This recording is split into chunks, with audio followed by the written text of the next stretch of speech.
Revelation 14.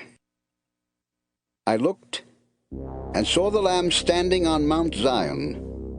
With him were 144,000 who had his name and his Father's name written on their foreheads. Then I heard a sound from heaven that was like a roaring flood or loud thunder, or even like the music of harps. And a new song was being sung in front of God's throne and in front of the 4 living creatures and the elders.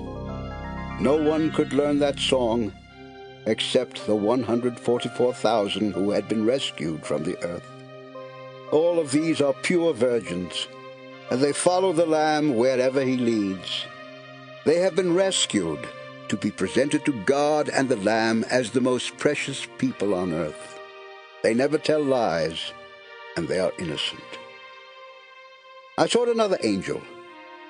This one was flying across the sky and had the eternal good news to announce to the people of every race, tribe, language, and nation on earth. The angel shouted, "Worship and honor God. The time has come for him to judge everyone. Kneel down before the one who created heaven and earth, the oceans, and every stream." A second angel followed and said, "The great city of Babylon has fallen. This is the city that made all nations drunk and immoral. Now God is angry, and Babylon has fallen." Finally, a third angel came and shouted, "Here is what will happen if you worship the beast and the idol and have the mark of the beast on your hand or forehead. You will have to drink the wine that God gives to everyone who makes him angry. You will feel his mighty anger, and you will be tortured with fire and burning sulfur while the holy angels and the Lamb look on. If you worship the beast and the idol and accept the mark of its name, you will be tortured day and night.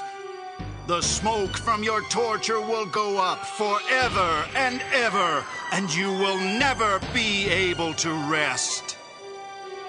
God's people must learn to endure. They must also obey his commands and have faith in Jesus. Then I heard a voice from heaven say, "Put this in writing. From now on, the Lord will bless everyone who has faith in him when they die." The Spirit answered, "Yes, they will rest from their hard work, and they will be rewarded for what they have done." I looked and saw a bright cloud, and someone who seemed to be the Son of Man was sitting on the cloud. He wore a gold crown on his head and held a sharp sickle in his hand. An angel came out of the temple and shouted, "Start cutting with your sickle! Harvest season is here, and all crops on earth are ripe!" The one on the cloud swung his sickle and harvested the crops. Another angel with a sharp sickle then came out of the temple. After this, an angel with power over fire came from the altar and shouted to the angel who had the sickle. He said, "All grapes on earth are ripe. Harvest them with your sharp sickle." The angel swung his sickle on earth and cut off its grapes. He threw them into a pit where they were stomped on as a sign of God's anger. The pit was outside the city, and when the grapes were mashed, blood flowed out. The blood turned into a river that was about 200 miles long and almost deep enough to cover a horse.